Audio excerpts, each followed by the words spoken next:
निदान पे स्वागत है। ये चैनल आपके स्वास्थ्य के लिए है। अगर आपके मन में भी कोई स्वास्थ्य संबंधी प्रश्न हो तो आप मुझसे पूछ सकते हैं। मेरे इनबॉक्स में जाके क्वेश्चन करिए, आपको उसका जवाब जरूर दिया जाएगा। तो दोस्तों, आज का जो वीडियो है वो अपोजिट डाइट पे है। आइए जानते हैं कि अपोजिट डाइट क्या है।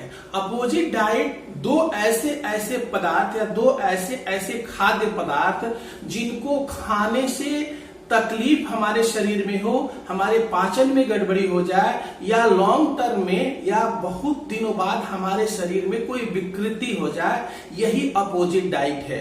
अपोजिट डाइट वो अपने एक्शन के कारण भी अपोजिट हो सकते हैं, अपनी क्रिया के कारण भी अपोजिट हो सकते हैं, अपने क्वांटिटी यानी मात्रा के कारण भी अपोजिट हो सकते हैं, अपने जो डाइजेशन जो प्रोसीड्योर है या डाइजेशन का जो प्रोसेस है, पाचन की जो प्रक्रिया है, वो दोनों के अपोजिट हो सकते हैं। दो जैसे समझ लें कि दो पदार्थ अलग अलग तरीके से पेट में जाने के बाद से उनका पाचन हो रहा हो तो उसके अगेंस्ट हो सकते हैं। उन दोनों की जो इंटरनल क्वालिटी है, जो इंटरनल जो उनके गुण है, आंतरिक गुण है, वो दोनों परस्पर विरोधी हो, इसके कारण वो अपोजिट डाइट हो सकते हैं, विरुद्ध हो सकते हैं। आपको दो ऐसे पदार्थ जिनको लेने के बाद से पेट में बहुत ज्यादा या डाइजेशन में बहुत ज्यादा कुछ उथल पुथल मच जाए तो वो उनको क्या बोलते हैं, संयोग विरुद्ध हो सकते हैं वो।